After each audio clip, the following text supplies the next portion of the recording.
Shalom generasi Yesus di akhir zaman. Sudah lama saya tidak upload pesan Tuhan buat generasinya di akhir zaman. Ya, apa kabar semua? Saya berharap kita semua tetap mengucap syukur dalam kondisi apapun. Saya percaya juga dalam setiap kondisi, dalam setiap keadaan, firman Tuhan itu akan terus menguatkan kita. Oke? Dan belakangan ini saya banyak merenungkan firman Tuhan, menyaksikan begitu banyak perkembangan berita-berita di sekitar kita, ya, kondisi keadaan negeri kita, bahkan juga kondisi generasi pelajar dan generasi pemuda remaja ya hari-hari ini juga sangat memprihatinkan. Tapi saya percaya kembali lagi Yesus Kristus tetap Tuhan yang akan terus melakukan pemulihan. Setiap kita yang berharap dan berseru dan percaya firman Tuhan sanggup memulihkan keadaan kita. Ya, nah terutama di kondisi hari-hari ini di mana banyak berita yang saya dengar di dalam pelayanan pemuritan saya dengan istri, bahwa seringkali generasi muda Kristen ini mengalami begitu banyak persoalan, tantangan ya. Bahkan persoalan dan tantangannya itu hanya seputar di hal-hal yang sudah pernah dan kita sering dengar gitu. Hamba-hamba Tuhan sering khotbahkan, ya, pendeta-pendeta, teman-teman sering sampaikan di mimbar bahwa kekudusan itu penting, bahwa menjaga karakter itu penting di dalam setiap pergaulan kita, dan jauh lebih penting adalah bagaimana kita mengenal Tuhan yang hidup. Nah, sahabat generasi Yesus di akhir zaman, saya mau menyampaikan begini, bahwa di akhir zaman Tuhan akan memulihkan, terutama yang Dia pulihkan adalah keluarga. Ya, keluarga. Kalau saya bicara tentang keluarga, saya paling enteng, nggak ada beban, nggak ada yang kritik, nggak ada yang nyerang saya secara teologi, ya, nggak ada yang membahas tentang doktrin A, doktrin B, karena keluarga itu tidak ada denominasi.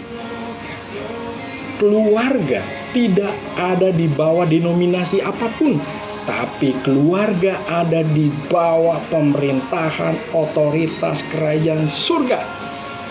Ketika keluarga pulih, maka generasinya pun akan bangkit menjadi terang. Saya banyak menyaksikan dan bahkan mendengar langsung banyak anak-anak remaja Kristen hari-hari ini mengalami kegagalan, mengalami kemunduran. Bahkan untuk mempercayakan dirinya percaya kepada Yesus pun tidak ada kebanggaan gitu. Bangga menjadi anak muda Kristen, bangga menjadi pelajar Kristen itu udah nggak lagi ada di kalangan generasi hari-hari ini. Ya, beda dengan angkatan saya, angkatan insis saya berapa tahun yang lalu. Ya, gerakan-gerakan doa, gerakan-gerakan persekutuan doa. Ya, anak-anak pelajar saat itu di zaman saya, di zaman istri saya begitu antusias melayani teman-temannya, memberitakan Injil di sekolah, berdoa di sekolah, doa keliling di sekolah. Ya. Mereka lakukan itu di zaman saya dan dengan istri saya. Tapi di hari-hari ini, apa yang terjadi? Mereka ikut persekutuan, tetapi tidak ada Yesus di dalamnya. Kok nggak ada Yesus di dalamnya, Kak? Kan itu persekutuan. Iya, simpel aja bagi saya. Anda ikut persekutuan, tapi buahmu dikenal sebagai pengikut Kristus. Ya, banyak anak muda pelajar hari-hari ini tampilan pakai salib, tetapi kehidupan dagingnya nggak disalibkan.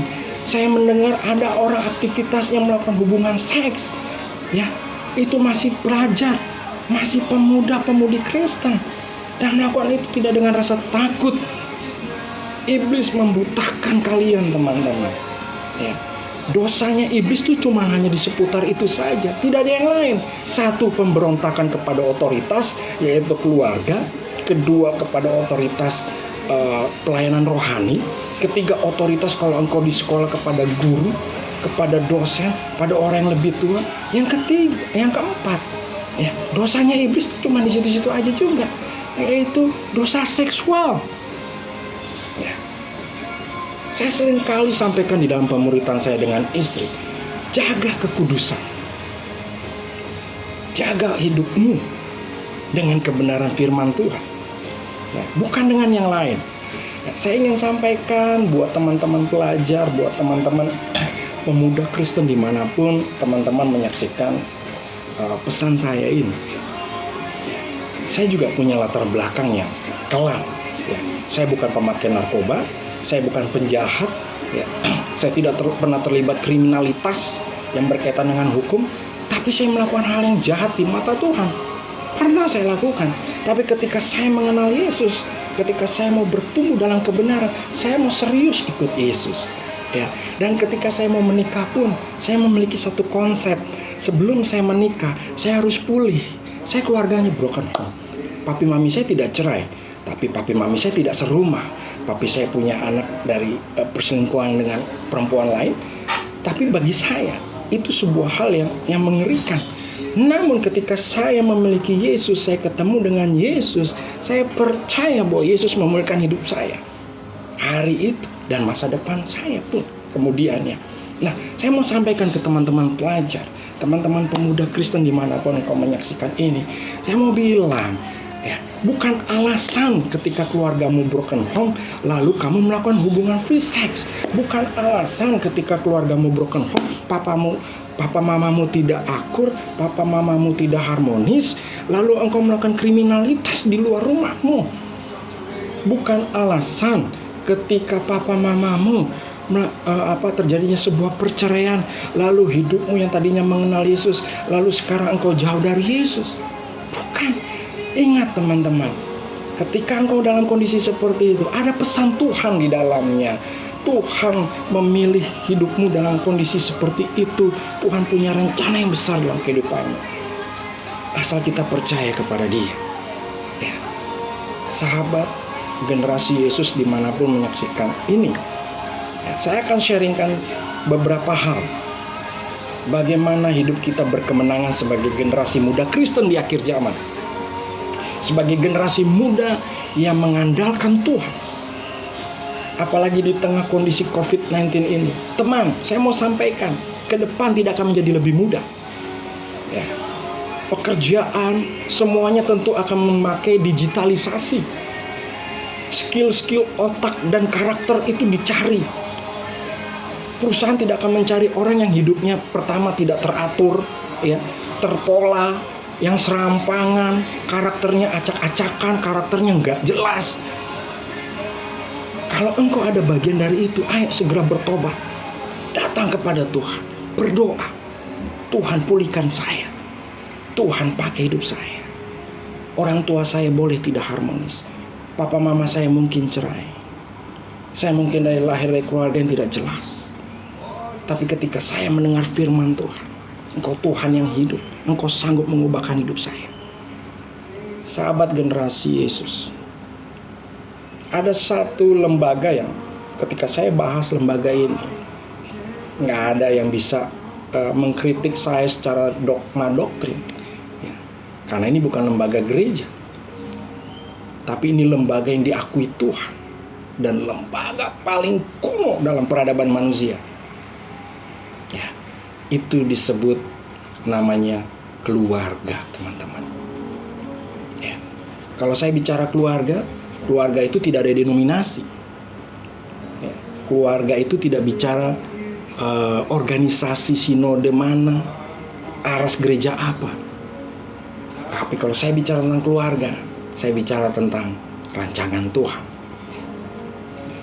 Belakangan saya dengan istri dan anak saya membangun namanya mesbah doa. Dari jam 7 malam sampai jam 9 malam. Atau kadang-kala lebih, ya. Kami berdoa, kami datang kepada Tuhan, ya, kami mencari wajah Tuhan. Hidup kami ingin bergantung penuh dengan Tuhan dalam kondisi saat seperti ini. Bahkan kondisi-kondisi baik pun kami selalu percaya dan mengandalkan Tuhan bahwa Yesus itu satu-satunya jalan pemulihan dalam kehidupan keluarga kami. Nah, dalam masa-masa COVID-19 ini, pesan Tuhan pertama ketika PSBB diberlakukan, Tuhan tuh bicara kepada saya dan saya sampaikan kepada istri saya. Nah, pesan Tuhan pertama adalah revival from home. Apa yang terjadi revival from home? Kebangkitan, kebangunan rohani dimulai dari rumah. Ya, berdoa buat papa mamamu, berdoa buat keluargamu, berdoa buat anak-anakmu, berdoa buat setiap orang yang ada di dalam rumah itu, supaya terjadi pemulihan yang utuh. Sebab Tuhan pertama kali membangun sebuah wadah namanya keluarga. Ya, dia tidak membangun namanya sinode gereja.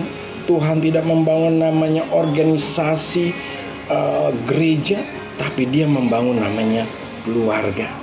Nah, sayangnya banyak keluarga-keluarga Kristen tidak memahami bahwa peran penting keluarga ini dapat mengubah wajah lingkungan, dapat mengubah wajah kota, dapat mengubah wajah bangsa, dan bahkan mengubah wajah dunia jika dimulai dari rumah, jika dimulai dari keluarga yang mengenal Tuhan.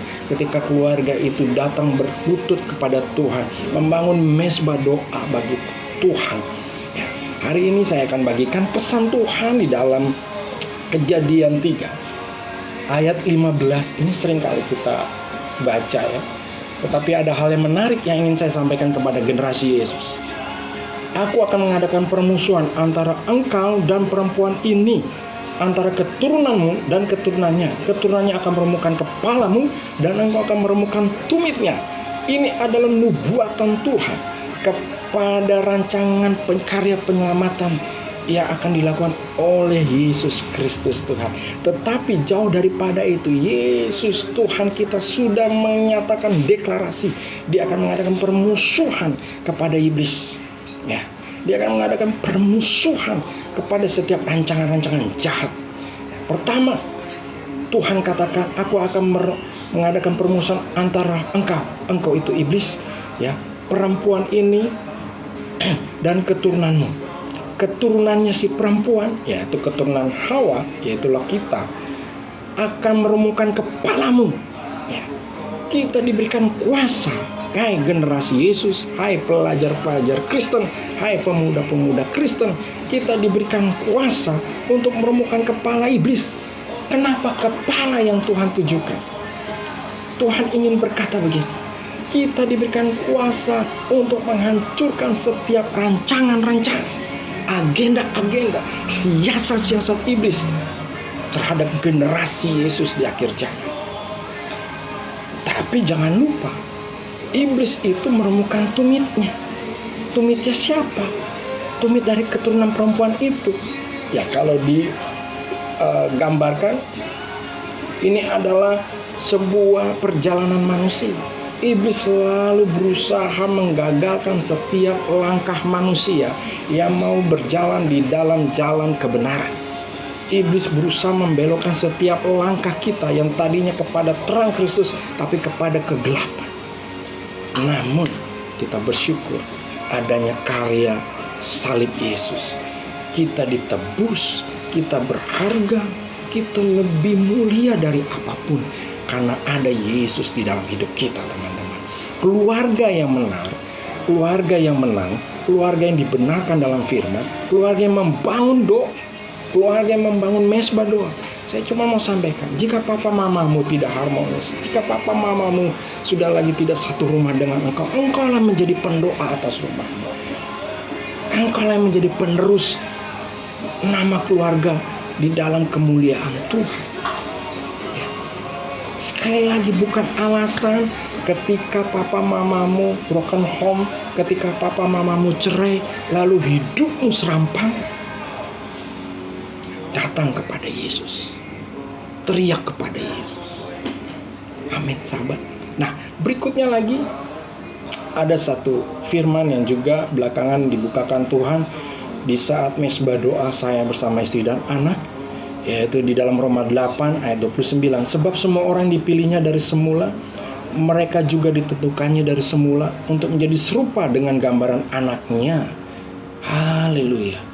Sahabat generasi Yesus di akhir zaman, visi tentang generasi Yesus saya dapatkan 2013, bahwa Tuhan jelas sekali memperlihatkan kepada saya satu kumpulan anak-anak, ya, anak-anak dari balik anak-anak kecil, ya, usia SD. Mereka berkumpul memuji menyembah Tuhan. Lalu Tuhan menyampaikan satu pesan kepada saya begini, Andri, lihat mereka, engkau yang mempersiapkan mereka bagiku. Artinya saya hanya cuma jalan, bukan saya yang memimpin di depan mereka, tapi mereka, generasi Yesus, yang akan memimpin generasinya dengan budaya kerajaan Yesus yang baru.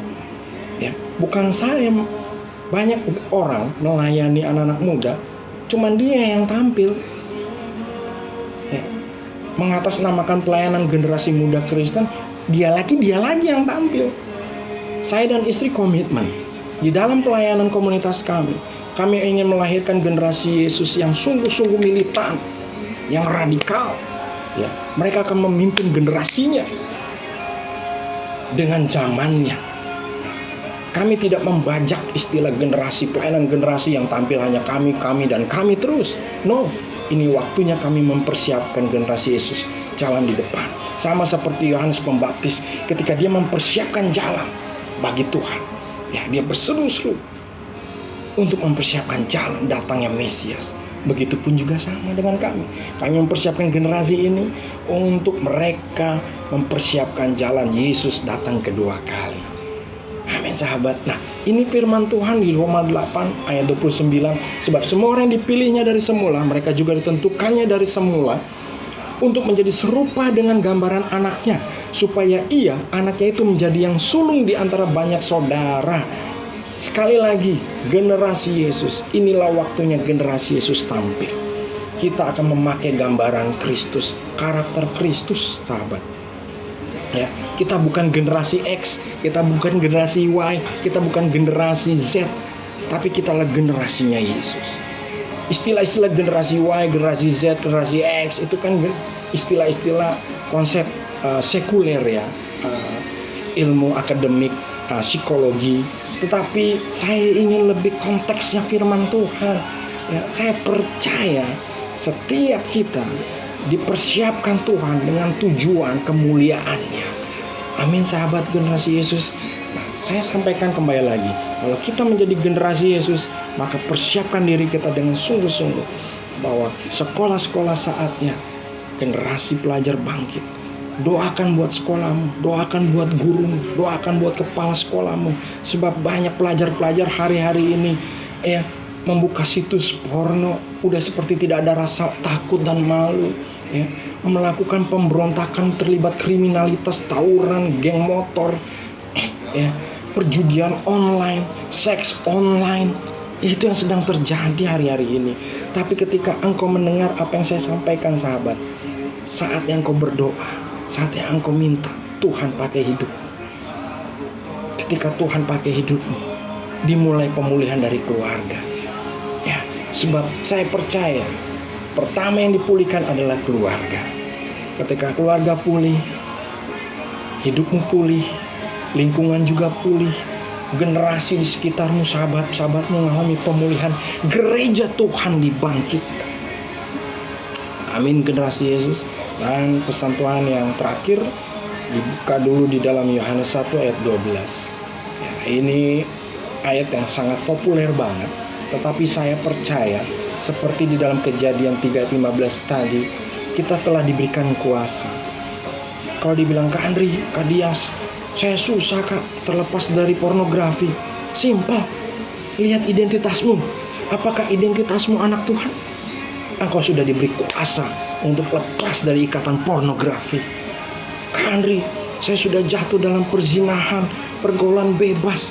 Apakah Tuhan menerima saya? Saya mau bilang, Tuhan menerimamu, Tuhan menyambutmu jauh lebih semarak ketimbang sahabat-sahabatmu yang menjerumuskan hidupmu dalam dunia hitam.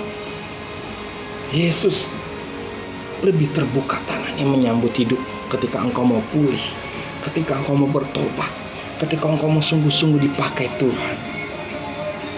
Kalau engkau berkata, Kak Andri, saya dalam kehidupan yang sangat susah, hari-hari hidup susah, saya cuma mau bilang satu hal, nggak ada hidup yang susah. Yang susah itu ketika engkau tidak mau datang sama Tuhan. Ketika engkau datang sama Tuhan, Tuhan buka jalan. Hari ini engkau tidak makan, it's fine. Besok tidak makan, it's fine. Tapi satu hal yang saya percaya, Yesus tidak akan membiarkan hidupmu kelaparan. Kalau hari ini engkau tidak makan, percayalah besok pasti engkau makan. Kalau hari ini engkau berpikir, saya tidak tahu masa depan saya di depan seperti apa, Kak Andri, Kak Dias, saya cuma mau bilang satu hal, datang kepada Yesus. Segera datang kepada Yesus. Sebab dia memegang hari esok. Dia Alfa dan Omega. Dialah Tuhan atas hidupmu dan hidupku. Dia sanggup mengubahkan keadaan apapun itu. Amin sahabat. Nggak ada alasan. Untuk benar, cuman cukup satu respon hatimu datang kepada Yesus. Tapi untuk berbuat dosa, 1000 alasan silakan kau buat. Tapi untuk mengalami Yesus, nggak ada alasan. Cuman cukup satu syarat. Respon hatimu menerima Yesus adalah Tuhan dan Juru Selamat pribadimu. Yohanes 1 ayat 12. Tetapi semua orang yang menerimanya diberinya kuasa supaya menjadi anak-anak Tuhan, yaitu mereka yang percaya di dalam nama Yesus. Sahabat dan saya diberinya kuasa supaya menjadi anak-anak Tuhan. Oh, bangga banget. Kalau tahu kehidupan saya, bagaimana saya di masa lalu saya, sampai saya bisa menikah, ketemu istri yang dari Tuhan, mendapatkan anak, dikaruniakan anak yang luar biasa dari Tuhan. Itu semua bukan karena kuat gagah saya, sahabat. Tapi kalau mau tahu tentang kisah hidup saya, silakan nanti inbox saya. Join di dalam grup pemuritan kami, saya dan istri. Lihat kesaksian hidup saya. Bahwa Tuhan mengubahkan saya. Yesus mengubahkan saya. Yesus yang sama yang saya sembah, Yesus yang sama juga yang sanggup mengubah hidupmu. Datang kepada Yesus, saudara. Kalau papa mamamu tidak jadi teladan, masih ada Yesus. Tapi bukan berarti ketika papa mamamu tidak menjadi teladan, engkau menjadi pemberontak atas hidup mereka. Kau tetap harus submit kepada orang tua. Kau tetap berdoa buat orang tuamu. Ketika saya mau menikah, saya bawa istri saya waktu itu ketemu sama papi saya, ya. Sebelum papi saya meninggal. Di dalam pertemuan itu ternyata papi saya bersama dengan anaknya, anak dari hasil pernikahan sirinya. Sekian belas tahun saya hidup dengan mami saya, dengan segala kekurangan, utang, hari-hari ngutang sana sini. Saya dengan mami saya, tapi papi saya dengan keluarganya, dengan pernikahan sirinya, anaknya bisa kuliah, ya. Saya sebagai anak, harusnya saya marah, harusnya saya kecewa, harusnya saya pahit. Tapi apa yang saya alami? Saya melepaskan pengampunan atasnya. Dan apa yang saya lakukan adalah memberkatinya. Disaksikan oleh istri saya. Ketika itu masih bangun hubungan, ya. Disaksikan, saya peluk, saya ampuni. Pernikahan saya tidak ada orang tua, tidak ada sanak keluarga dari pihak saya, tapi saya punya banyak sahabat yang berdiri bersama saya, ya, membantu persiapan pernikahan saya, dan puji Tuhan, semuanya berjalan dengan baik. Ibu mertua saya menerima saya. Ya, keluarga besar dari istri saya menerima saya. Itu membuktikan bahwa Tuhan yang saya sembah, Tuhan yang tidak pernah gagal. Tuhan yang selalu mempersiapkan yang terbaik buat anak-anaknya.